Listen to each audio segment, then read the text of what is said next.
الحمد لله رب العالمين والصلاة والسلام على نبينا وحبيبنا وقدوتنا محمد وعلى آله وصحبه ومن اتبعهم بإحسان إلى يوم الدين. Nous sommes arrivés aujourd'hui à la 33e leçon de cette série de leçons sur l'Itqan de l'imam Suyuti, un livre qui traite des sciences du Coran. Bon, nous avons déjà commencé la quatrième grande branche des sciences du Coran, à savoir les sciences relatives à l'interprétation du Coran.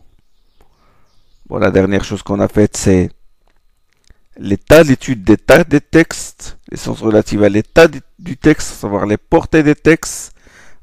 Nous avons étudié les portées telles que le muhkam et le mutashabih, le péremptoire et l'équivoque, le global et le détaillé, l'énoncé ne comportant pas de conditions limitatives, c'est ce qu'on appelle le mutlaq, et l'énoncé comportant des conditions limitatives, ce qu'on appelle le muqayyad. Nous avons étudié aussi le mantuq et le mafhum, le sens explicite et le sens implicite. Nous avons aussi étudié l'abrogeant et l'abrogé. Bon, tout cela, ça concerne, ce sont l'étude des portées des textes dans un esprit d'argumentation et de déduction des prescriptions, de déduction des enseignements. Et aujourd'hui, Inch'Allah, nous allons traiter le thème de la balara. Nous sommes toujours dans l'étude de l'état du texte. Nous allons étudier la rhétorique, parce que la balara signifie la rhétorique. Bon, il a son correspondant en langue française. La balara vient du nom balar. En fait, balar est une apocope de balara. En arabe, il y a la lettre ta, la lettre ta sous forme de boucle. C'est un ta féminin qui joue un rôle ici, qui joue un rôle d'intensif.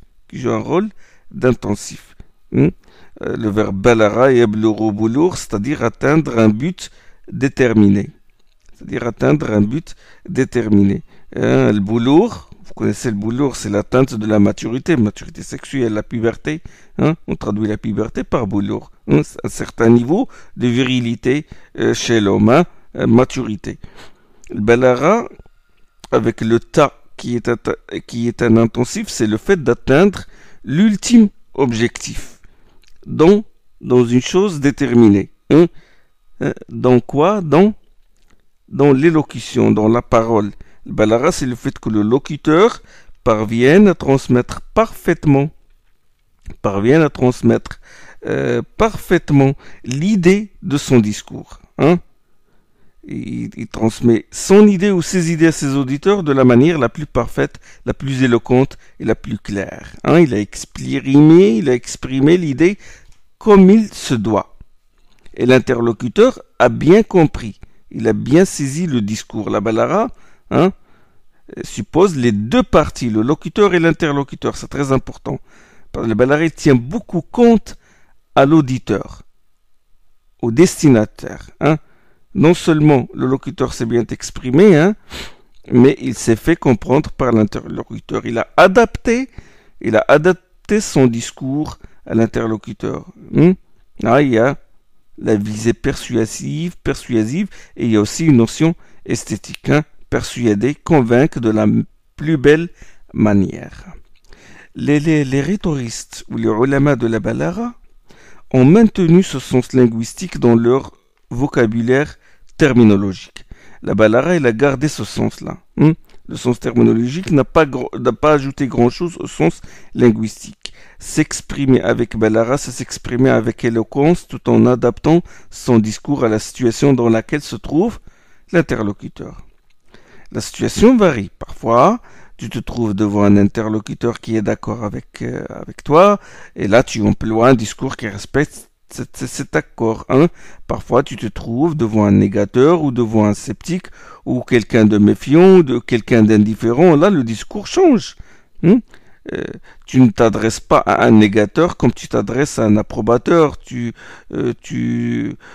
adaptes ton discours à l'état de l'interlocuteur.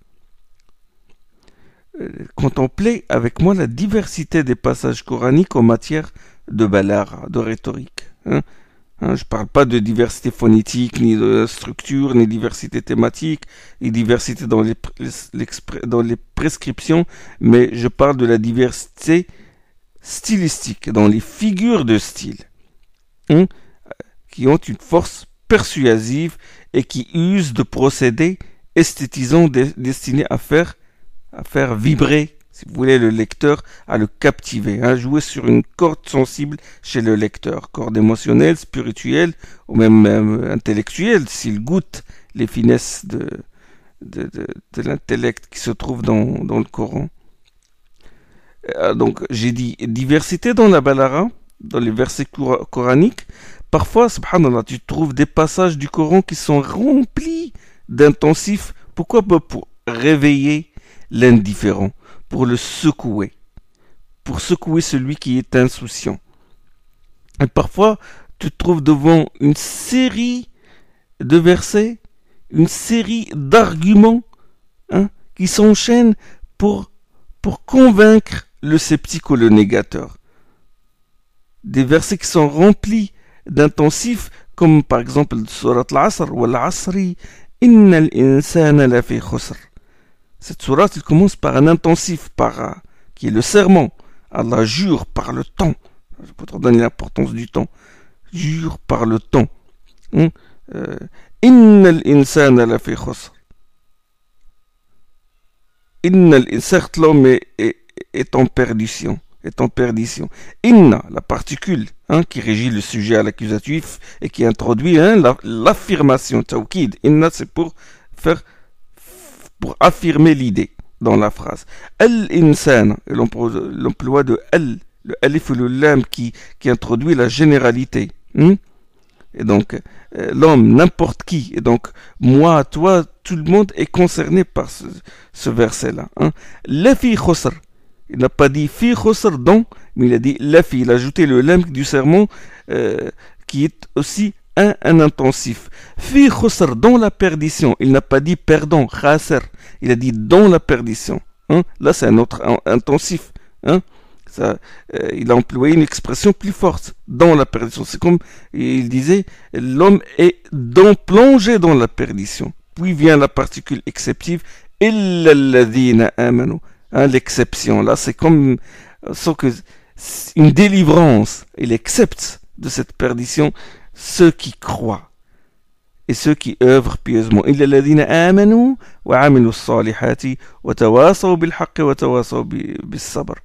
Se conseillent mutuellement la vérité et se conseillent mutuellement la patience. D'accord? Donc,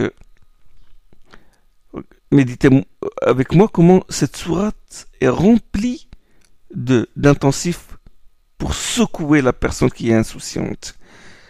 Ailleurs, dans une autre sourate, tu trouves une succession de versets employant la forme interrogative visant à convaincre. Mais une forme interrogative qui frappe l'esprit, qui frappe l'intellect et qui vise à convaincre le négateur ou le sceptique.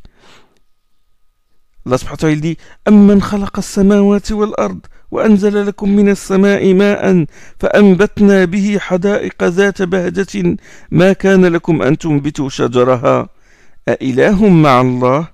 N'est-ce pas celui qui a créé les cieux et la terre, qui fait descendre pour vous du ciel une eau par laquelle nous faisons pousser des jardins merveilleux, dont vous n'aurez jamais pu faire pousser les arbres. Avec Allah, peut-il y avoir un autre Dieu? Ilahum ma'Allah, comme dit la sourate An-Naml. Donc, style très beau qui appelle à la raison. Et toute la série, tous les versets qui vont après, n'est-ce pas celui qui répond à la personne qui est en détresse et qui dissipe le mal. Une série d'interrogations qui visent à convaincre. Allah subhanahu wa ta'ala يقول الله نزل أحسن الحديث كتابا متشابها مثاني. Allah fait descendre le plus beau des récits, un livre mutashabih mathani. Un livre mutashabih, dont les éléments se ressemblent. Ça, c'est concernant les finalités du Coran. Ces finalités tournent autour des mêmes thèmes. Hein? Faire connaître Allah, faire connaître son envoyé, la voie qui mène à lui, le Ghaib qui nous attend, à savoir le jour de la résurrection, le paradis, l'enfer. Hein? Donc, du point de vue des finalités, le Coran est mutashabih. Il est mutashabih. Ces éléments se ressemblent. Mathani, dans Mathani, il y a la notion de dualité. Doubler, tourner et retourner, hein? Alternance, variété. Donc dans Mathani, il y a la notion de déploiement.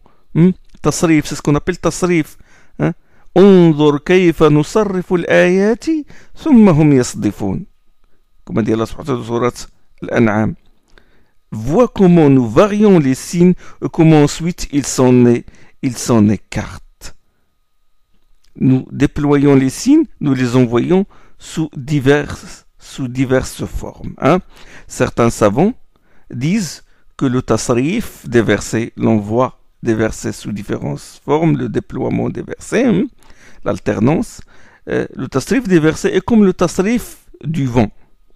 L'envoi du vent sous différentes formes et intensités. Il y a des vents froids, il y a des vents chauds, il y a des vents humides, il y a des vents secs, il y a des vents légers, il y a des vents violents, hein, des tempêtes.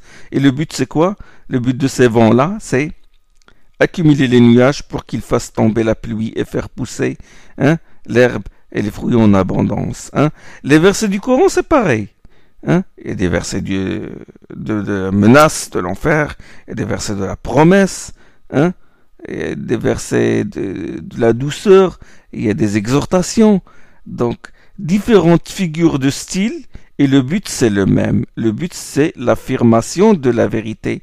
Le but c'est guider vers la vérité. D'accord? Donc, la balagha, la rhétorique, comme l'ont défini les savants, comme défini, je pense, l'imam Al-Qazwini, il a dit, c'est l'adéquation du discours à la situation d'énonciation et l'éloquence de celui-ci.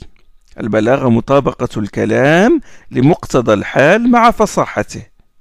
L'adéquation du discours à la situation d'énonciation et l'éloquence de celui-ci. Donc, toujours dans le balagha, il faut mettre dans la tête toujours le destinataire, le mutalaqi, celui qui reçoit le message, à qui on s'adresse. Il faut adapter le discours à son état. D'accord? Pour le toucher. Il y a toujours la visée persuasive, convaincre. Vous savez, les savants de la balagha, ils ont traité de la balagha dans le but de prouver l'inimitabilité du Coran, l'ijaz du Coran. D'accord?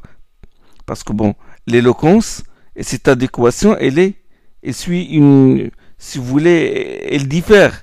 Elle est de plusieurs étapes. Hein? Le degré le plus bas, c'est le fait de se faire comprendre. Et puis, il y a une autre étape, on utilise des figures de style qui sont plus persuasives et qui touchent plus l'interlocuteur. Et le sommet de la balagha, c'est les balagha du Coran. Au point que certains linguistes, certains rhétoristes ont dit, bon, la parole des Arabes, c'est soit la poésie, c'est soit la prose, c'est soit le Coran. Donc, balagha, l'adéquation du discours à la situation d'énonciation et l'éloquence. L'éloquence, c'est quoi? C'est la fasaha. Le fasaha, c'est le zuhur ou le bayan, comme disent les Arabes. Le zuhur, on dit afsah al-subh, c'est-à-dire l'aube est apparu, l'aube s'est éclaircie. Donc, le fasaha, c'est la clarté et la manifestation et l'expression avec des termes clairs. On dit afsah al-sabi, l'enfant a parlé clairement, a commencé à parler, a commencé à dire des mots. On dit afsaha. D'accord?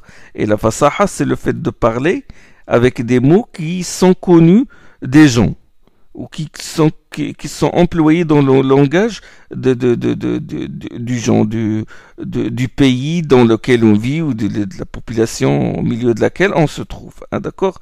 Donc, on emploie des termes qui sont employés par les gens, que ce soit en ce qui concerne la composition des mots ou en ce qui concerne leur signification. D'accord? Et les savants, les rhétoriciens, ils ont émis des critères qui permettent de juger qu'une telle parole est éloquente et des critères qui permettent de juger qu'un mot est éloquent. Et donc, il y a des critères de l'éloquence du mot et les critères de l'éloquence de l'énoncé ou de la phrase.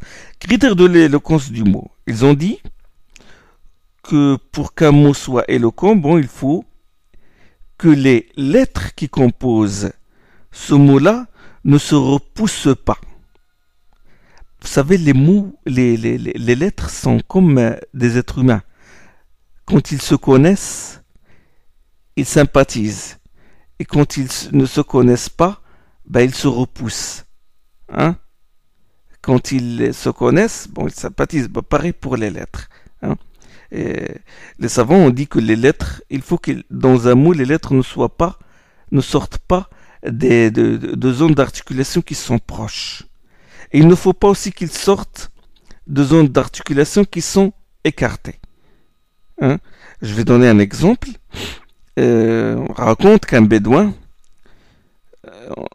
on lui a demandé où as-tu laissé ta chamelle? أين تركت ناقتك? Et il a répondu, il a dit تركتها ترعى العهخع. تركتها ترعى العهخع. Je l'ai laissé paître le عهخع. Il a employé ce terme-là. Ce terme-là n'est pas éloquent. Les lettres se repoussent. Ils sortent de zones d'articulation qui sont proches. Ils sortent toutes de la gorge. Le ha, le a, le kha, comme on a étudié dans les leçons précédentes, les zones d'articulation. Là, c'est les huruf, des huruf, des lettres qui sortent de la gorge. Et là, il les a mis ensemble. Il a employé un mot où ces lettres-là sont mis ensemble. Et donc, ils se repoussent. Le c'est quoi? C'est le shih. C'est une herbe qui pousse dans le désert. Le shih, je pense que c'est l'armoise. C'est l'armoise. Au lieu de dire shih, il a employé un terme qui est bizarre. Un terme qui a un sens, certes, mais qui n'est pas éloquent. Donc, premier critère, c'est ça. Deuxième critère, c'est pour qu'un mot soit éloquent, fasih, il faut éviter d'employer des termes, il faut qu'il ne soit pas étrange, inédit. Un mot qui est désuet ou qui n'est pas employé par le commun des gens. Il faut éviter l'emploi de ces mots qui sont étranges. On raconte que Isa ibn Umar al-Thaqafi, un linguiste, était un jour sur sa monture et puis il est tombé. Il a eu un malaise, il est tombé de sa monture et une foule de gens s'est réunie autour de lui. Et lui, qu'est-ce qu'il a dit quand il les a vus l'entourer? Il a dit « Ma lakum taka'tum alayya kataka'aku'ikum ala dhi jinnatin ifranqi'u anni » Donc il a employé une phrase où les mots sont étranges. Il a employé des mots qui sont étranges. « Ma lakum taka'tum alayya » Pourquoi vous vous êtes réunis autour de moi? Comme si j'étais quelqu'un de fou. Écartez-vous de moi. Au lieu d'employer le verbe ijtama'a, réunir, il a employé le verbe taka'a qui est étrange. Et au lieu d'employer le verbe insarifu anni, ibta'idu anni, il a employé le verbe ifranqi'u anni, ifranqa'. C'est un verbe qui a un sens, qui a ce sens-là, mais qui n'est pas éloquent, il est étrange.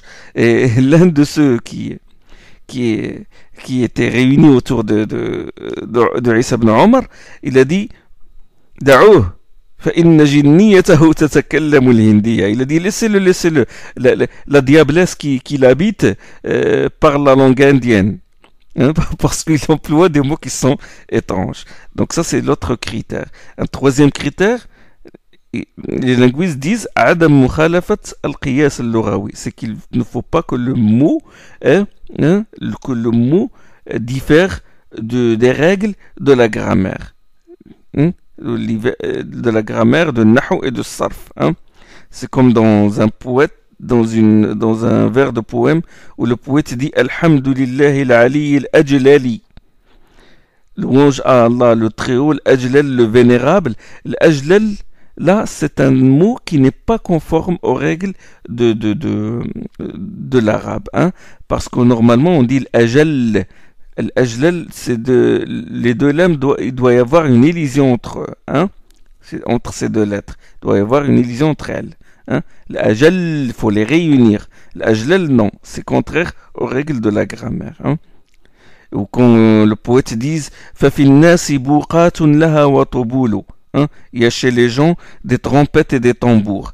Bourqat, trompette, normalement on dit, c'est le pluriel de bourq. Bourq c'est une trompe.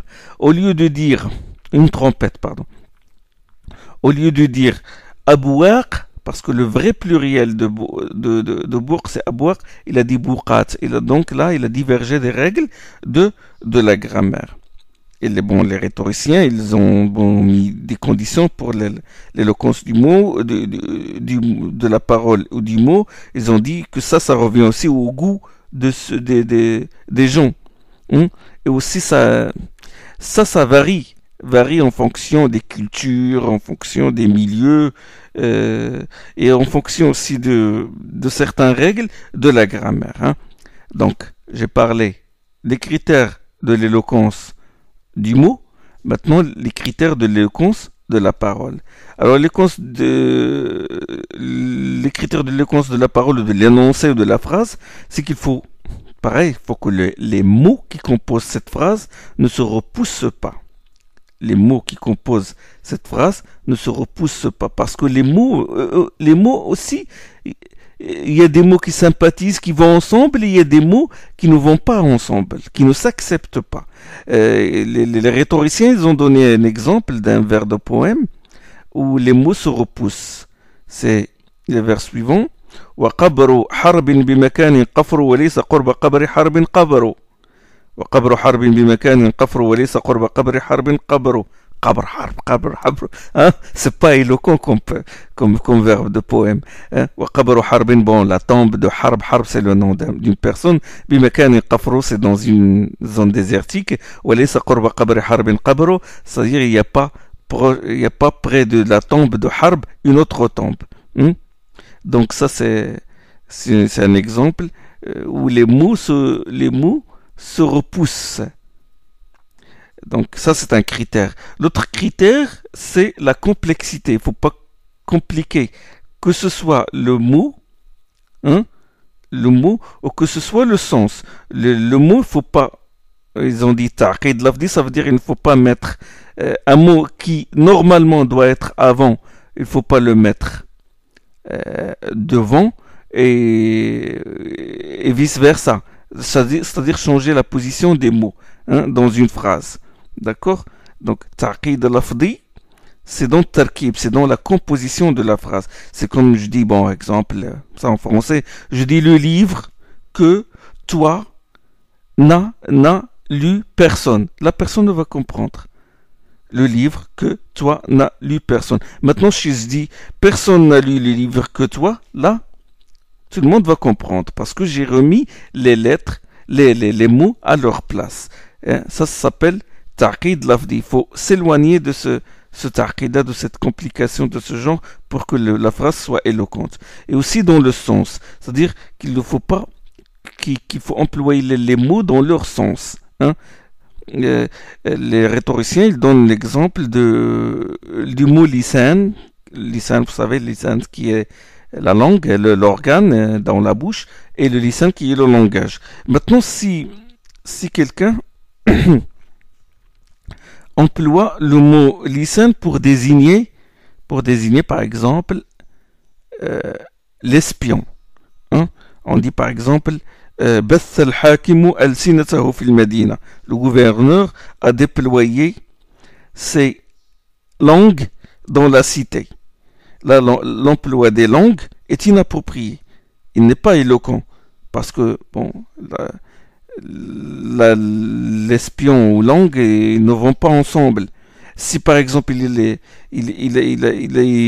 emploie les oreilles, oui, ça c'est bien, ça convient, hein, ça rime avec espion. Le gouverneur déploie ses oreilles dans la cité pour écouter les conversations, pour écouter ce que disent les gens.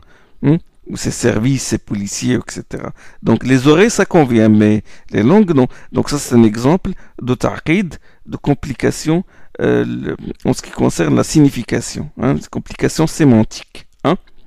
Et troisième critère, c'est da'f ta'lif. Da'f ta'lif, ça veut dire que la phrase n'est pas conforme aux règles de la grammaire. Ça, c'est aussi, si la phrase n'est pas conforme aux règles de la grammaire, elle n'est pas jugée éloquente. D'accord? Bon, al-balagha,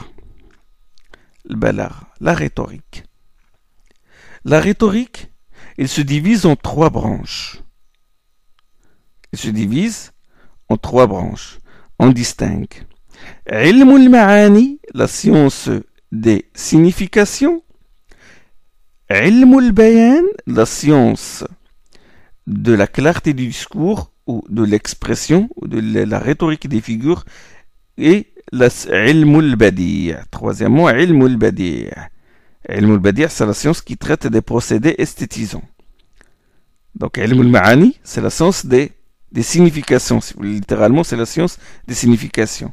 Et ilm al-ma'ani, il a un rapport étroit avec la grammaire. Hein, avec la grammaire. Bon, ilm al-ma'ani, sous cette branche-là, on va étudier le khabar ou l'insha, hein, l'énoncé constatatif, et puis l'insha qui se présente sous différents aspects tels que l'interrogation, l'ordre, l'interdiction, l'espoir, etc. Sous cette branche, on va étudier aussi la concision. Elle est un peu compliquée, elle a un rapport avec la grammaire, mais on va essayer, Inch'Allah.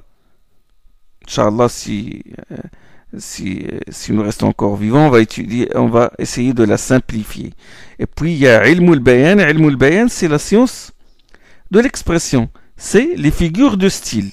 Hein? C'est une science qui étudie la manière d'exprimer une idée de différentes manières sous le rapport de la clarté de l'expression. Hein? Ilm al-bayan, les figures du style, on va étudier sous cette branche, la comparaison, la métonymie, la métaphore, quoi encore, l'allusion, la périphrase. On va étudier tout ça, Inch'Allah, bi'idhnillah, sous cette branche. Et puis, ilm al-badi', la science des procédés esthétisants, hein, c'est une science, qui a trait aux touches esthétiques, hein. Et c'est esthétisante, c'est-à-dire badi', ça veut dire ornement, veut dire embellissement. C'est une science qui a pour souci d'embellir les phrases, d'embellir les énoncés et qui porte sur le choix, le choix des mots qui conviennent et qui traite aussi de l'assonance, de la rime, etc. D'accord? Ce qu'on appelle fawaz concernant le Coran, fawaz al-ayat. Vous savez, la fin du verset toujours se termine par une rime. In, alhamdulillah rabbil alamin, ar-rahman ar-rahim, ça rime, hein, il y a une assonance. Donc, ilm al-badi' elle traite de ces sujets-là. Il traite de ce qu'on appelle jinas, mushakala, ça on va l'étudier, Inch'Allah. Bi'idhnillah.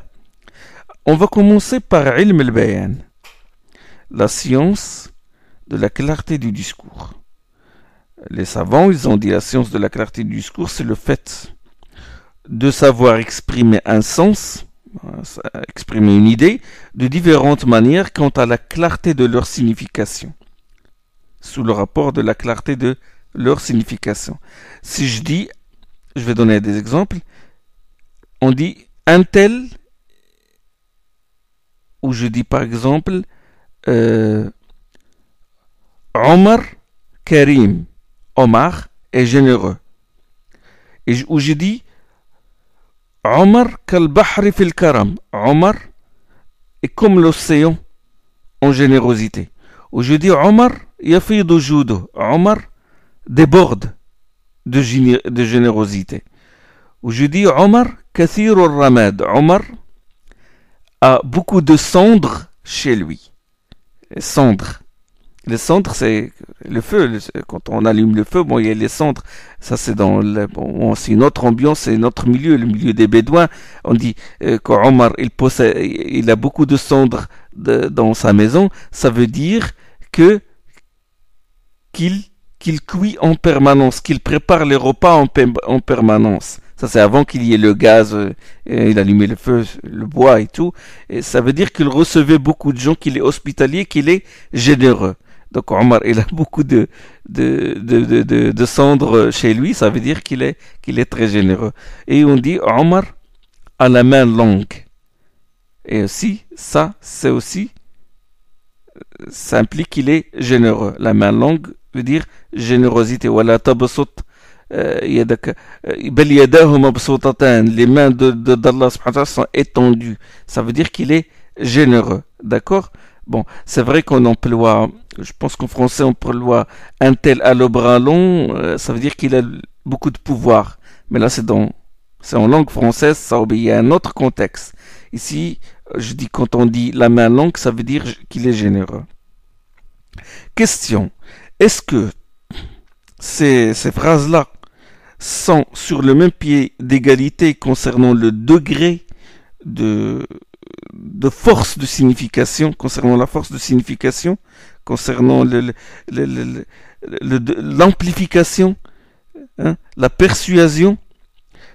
Et certes, toutes ces phrases-là tournent autour d'un même point, ça veut dire, c'est la générosité. Il implique le sens de la générosité. Mais en ce qui concerne la persuasion, la force de la signification, la pertinence de la signification, elle diffère. Elle diffère, ça c'est logique, on le constate. Hein. Quand je dis Omar est généreux, ce n'est pas que la même chose que quand je dis que Omar déborde de générosité, ou que Omar, hein, est un océan de générosité. D'accord? Donc, ces phrases-là diffèrent dans la force de la signification, dans leur éloquence. Et ils ont différentes figures, et on distingue ici différentes figures de style. Le style diffère. Hein? Donc quand je dis Omar, hein? Quand je dis Omar Karim, Omar est généreux, là je m'exprime au sens propre. C'est ce qu'on appelle ala jihati al-haqiqa. Là c'est le sens propre. Quand je dis que Omar est comme l'océan en générosité, là j'emploie quoi? J'emploie une figure de style, j'emploie la comparaison. Figure de style de la rhétorique qui est la comparaison. Je fais tashbih, je compare Omar à l'océan. Quand je dis Omar déborde de générosité, là j'emploie une autre chose, une autre figure de style, j'emploie ce qu'on appelle isti'ara. J'emploie la métaphore. Quand je dis Mohammed a beaucoup de cendres chez lui, j'emploie la périphrase, j'emploie le kinaya. Et quand je dis Mohammed a la main longue, j'emploie le majaz mursal ou le kinaya. J'emploie le majaz, le sens figuré. Nous allons, Inch'Allah, expliquer ces figures de style-là. Donc, ces phrases-là ou ces figures de style, est-ce qu'elles diffèrent dans leur éloquence? C'est-à-dire la force persuasive du discours de ces phrases-là. Est-ce qu'ils diffèrent? Est-ce que leur caractère explicite diffère? Est-ce qu'ils diffèrent dans leur caractère explicite? Est-ce qu'ils diffèrent dans leur degré de compréhensibilité? Darajat al-fahm? La réponse est oui, elles diffèrent. Mais elles véhiculent un même sens. Donc la science du bayan s'intéresse à la signification dalala qui englobe l'éloquence. D'accord? Le caractère explicite. Les rhétoriciens, ça c'est un autre enseignement, les rhétoriciens travaillent sur ce qu'on appelle l'essor de la signification et son déclin. Ulou dalala wa khafa'a. L'essor de la signification et son déclin. Exemple, quand je dis Omar Kathir al-Ramad, je dis Omar a beaucoup de cendres chez lui. Donc, ça veut dire qu'il prépare en permanence, qu'il allume en permanence le feu et qu'il prépare les repas. Ça veut dire que sa maison ne se vide jamais d'hôtes. Et ça implique qu'il est très généreux. Aujourd'hui, tu ne peux pas employer ce genre d'expression pour vanter l'hospitalité de quelqu'un. Ce terme est propre à un milieu déterminé. un milieu et à une époque déterminée. De même, quand je dis Mohammed Jabanun Kalbo, un tel ou Mohammed par exemple, a le chien docile. Bon, qu'est-ce qu'il véhicule comme signification, cette phrase-là? À une époque, les Bédouins qui vivaient dans les tentes, quand quelqu'un s'approche pour leur demander de l'hospitalité, il est reçu par des chiens accueillants, bon, qui font la fête, qui le flattent, etc. Bon, ils sont tellement habitués à l'arrivée des gens qu'ils ont oublié leur rôle de gardien. Et ça prouve que la personne est généreuse, hein. Il reçoit des autres chez lui et il est hospitalier. Il les reçoit chaleureusement, il leur donne tout ce qu'il a, hein. Il les régale.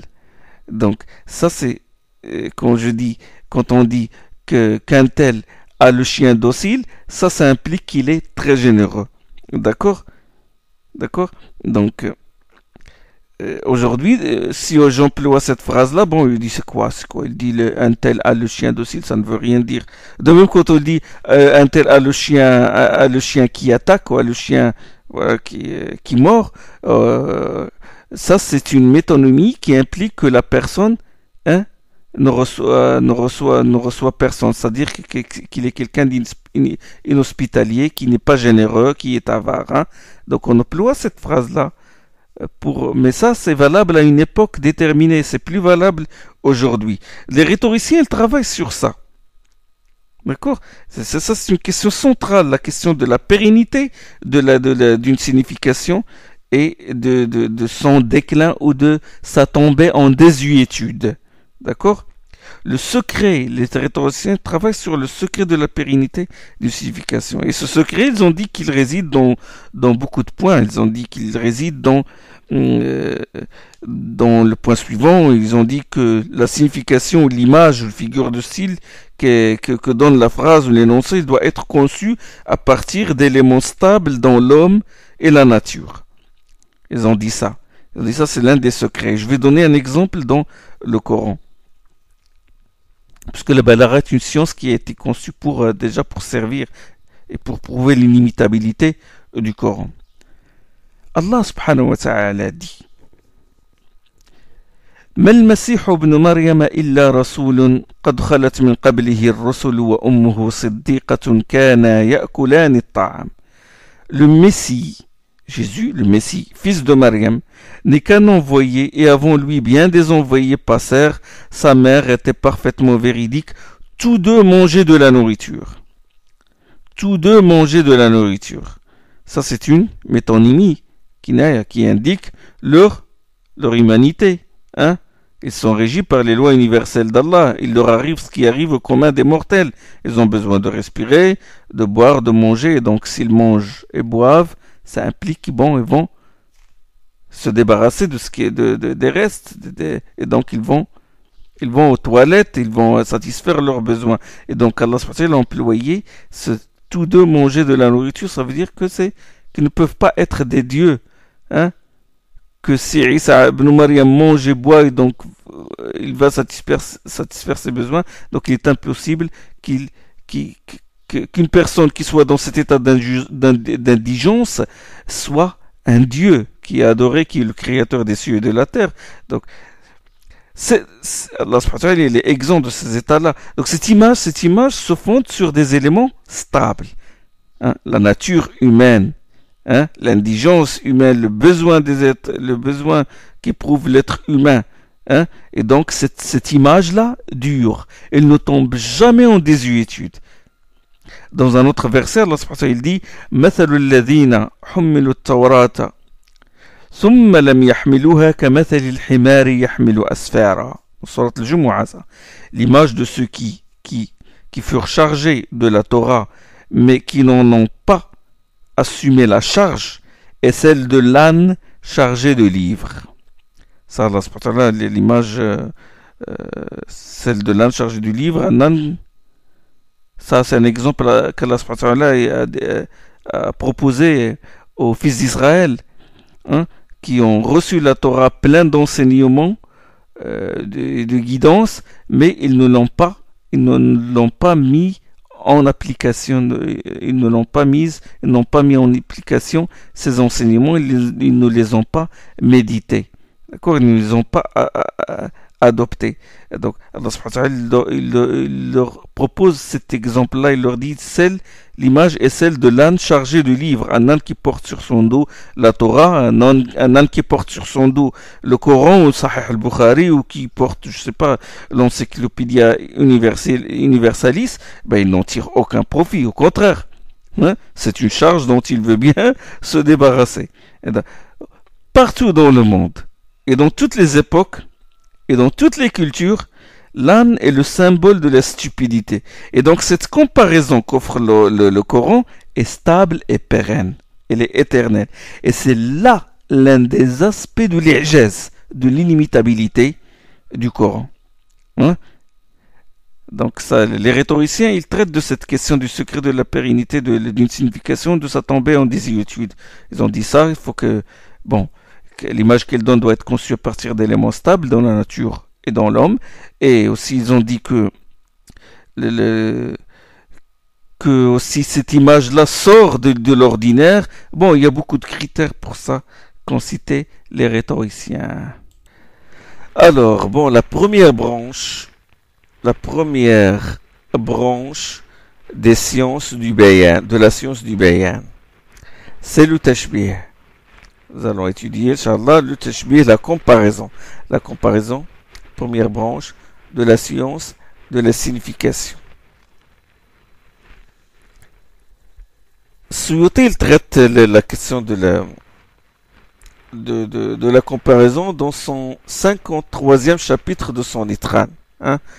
La première phrase qu'il a dite dans ce chapitre est la suivante. Il a dit la comparaison, at-tashbihu naw'un min ashrafi anwa'i al-balaghati wa a'laha. La comparaison est l'une des nobles et des plus nobles et des plus éminentes figures de style de la rhétorique.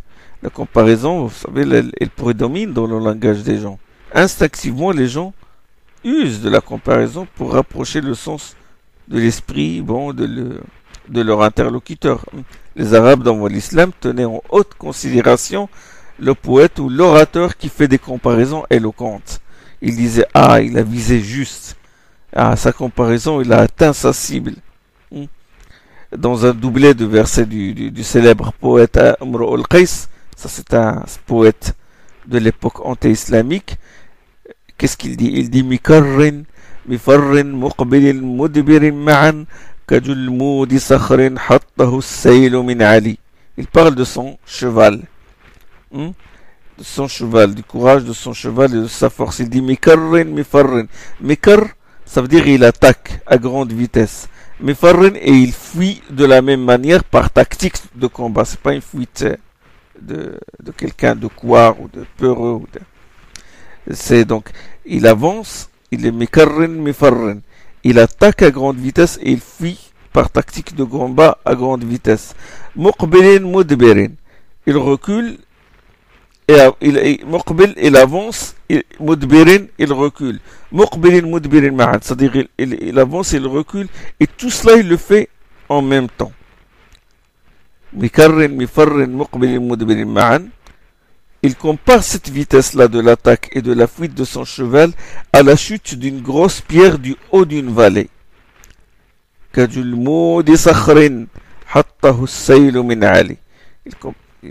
Grosse pierre qui chute du haut d'une vallée, la grosse pierre, quand il chute, il a comparé ça, l'avancée et la fuite de son cheval, l'attaque et la fuite, et l'avancée et le recul, à la chute d'une grosse pierre d'une vallée. Et vous savez, quand une grosse pierre tombe, qu'est-ce qu'elle fait?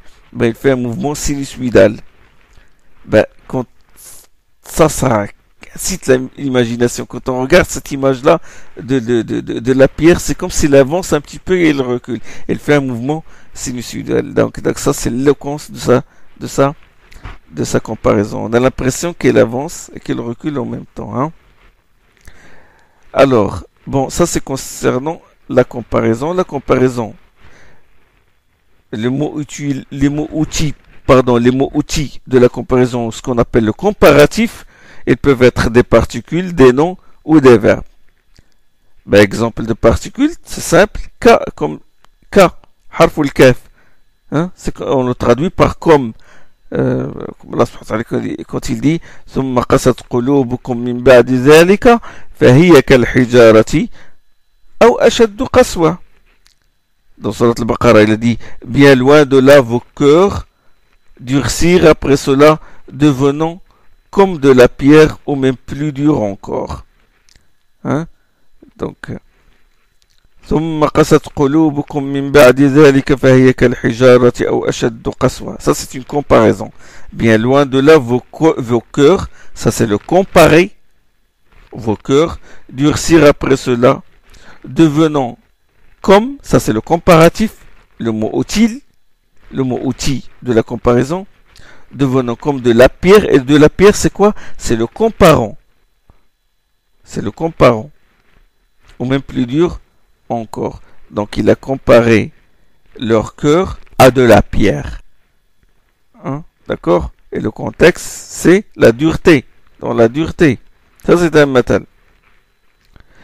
Un autre exemple, quand Allah subhanahu wa ta'ala, il dit مثل ما ينفقون في هذه الحياة الدنيا كمثل ريح فيها صر أصابت حرث قوم ظلموا أنفسهم فأهلكته.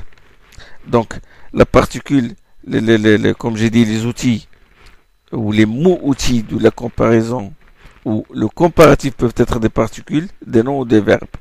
Alors, particule, le kaf. Nom, c'est mathal. Hein? Le comparatif est un nom. Mathal. Mathalou, c'est l'image ou le cas. Mathal, mathalou ma yunfiquna fi hadhihi al-hayya, comme dans ce verset-là. Hein? Le cas ou l'image du sort de celui ou de ce qu'il dépense, ou l'image de ce qu'il dépense en aumône dans cette vie immédiate, est comme le cas d'un vent portant un froid intense qui frappe les cultures d'un peuple injuste envers lui-même et qui les anéantit. Surat Al-Imran. Donc ça c'est le comparatif est un nom qui est représenté par mathal, le cas, l'image du sort de ce qu'il dépense en aumône dans cette vie immédiate. Et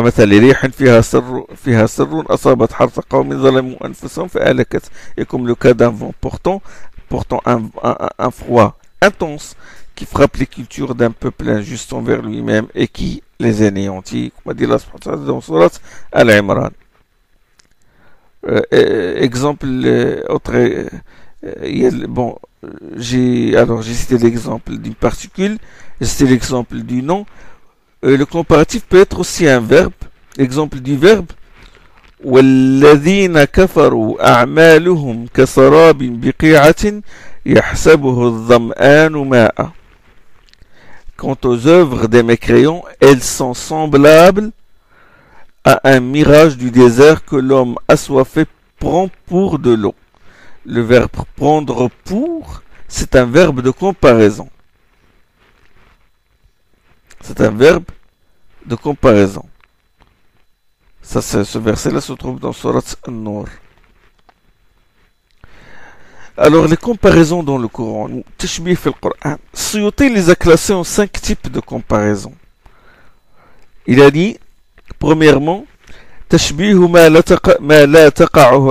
لا تقع عليه الحاسة بما تقع عليه. Comparer ce qui n'est pas perceptible par les sens avec ce qui est perceptible par les sens. Ou comparer, si vous voulez, l'abstrait avec le concret.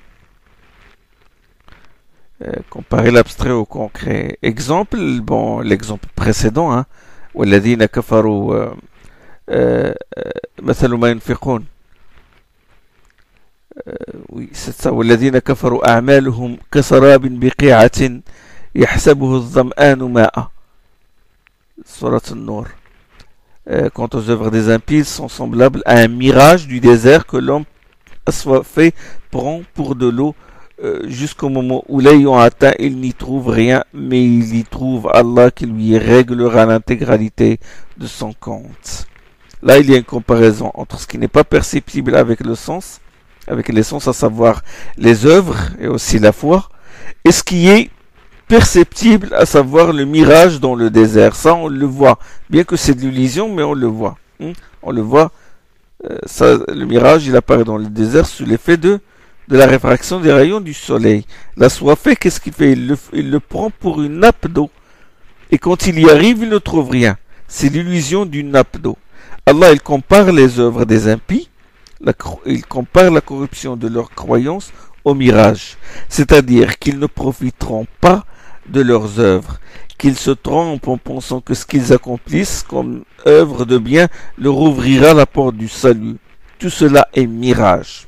Pourquoi? Parce que ces œuvres manquent d'une condition fondamentale qui est la foi en Allah et en son envoyé et la consécration de l'œuvre à Allah subhanahu wa ta'ala, l'ikhlas, tawhid wal ikhlas.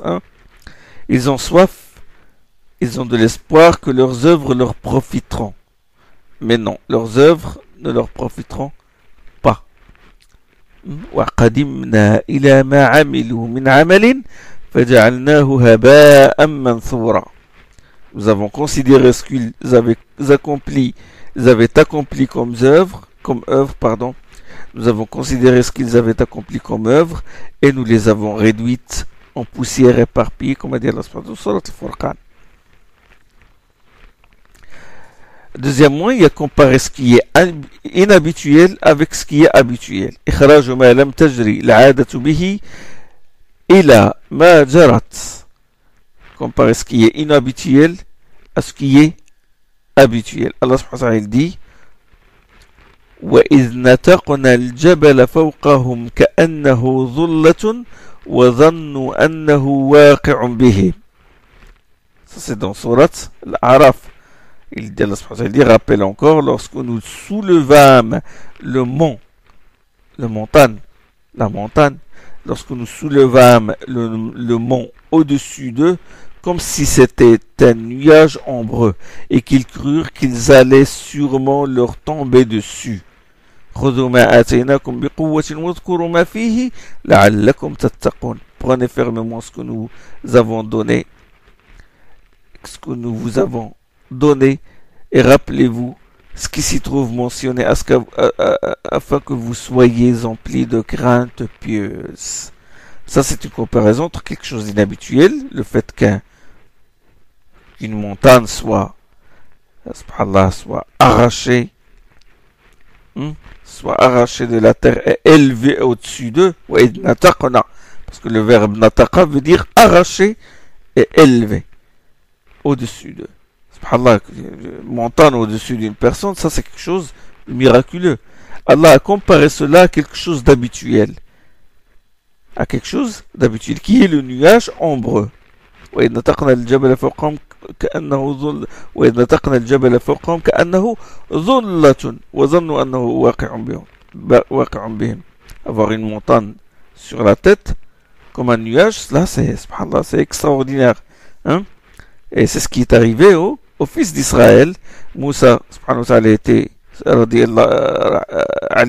Moussa alayhi salam était au rendez-vous avec Allah sur le mont. Et il a reçu les prescriptions qui furent gravées sur les tablettes de la guidance. Donc, il a reçu ces tablettes-là qui comportent de la miséricorde, des enseignements. Et comme a dit Allah subhanahu wa ta'ala, وَفِي نُسْخَتِهَا هُدًى وَرَحْمَةً وَكَتَبْنَا لَهُ فِي الْأَلْوَاحِ مِنْ كُلِّ شَيْءٍ مَوْعِظَةً وَتَفْصِيلًا لِكُلِّ شَيْءٍ فَخُذْهَا بِقُوَّةٍ. Nous lui avons écrit sur les tables à propos de toute chose une exhortation et une explicitation pour toute chose. Prends-les donc fermement et ordonne à ton peuple d'en tirer le meilleur. Moussa leur a apporté ses enseignements, mais ils refusèrent de s'y conformer. Et ils les ont jugés lourds et pénibles. Et Allah subhanahu wa ta'ala arracha le mont. Il arracha le mont At-Tour et le souleva au-dessus d'eux, si bien qu'ils ont réalisé que ça y est, c'est fini, et que le mont va les écraser par terre. Le verbe zanna ici, zanna ici, c'est avoir la conviction, ayqana, Allah subhanahu wa ta'ala dit, rappelez-vous, il a dit, il faut vous conformiez à ces prescriptions, et ils ont refusé. Donc, وَظَنُّوا أَنَّهُمْ وَاقِعٌ بِهِمْ. وَاقِعٌ بِهِمْ, ça veut dire ça y est, ils ont réalisé que ça y est, il allait leur tomber dessus, il allait les écraser. Allah n'a pas dit سَيَقَعُ بِهِمْ, il va tomber dessus. Non, وَاقِعٌ, c'est fini, il va tomber sûrement. Allah. وَاقِعٌ بِهِمْ. Il n'a pas employé le verbe, mais il a employé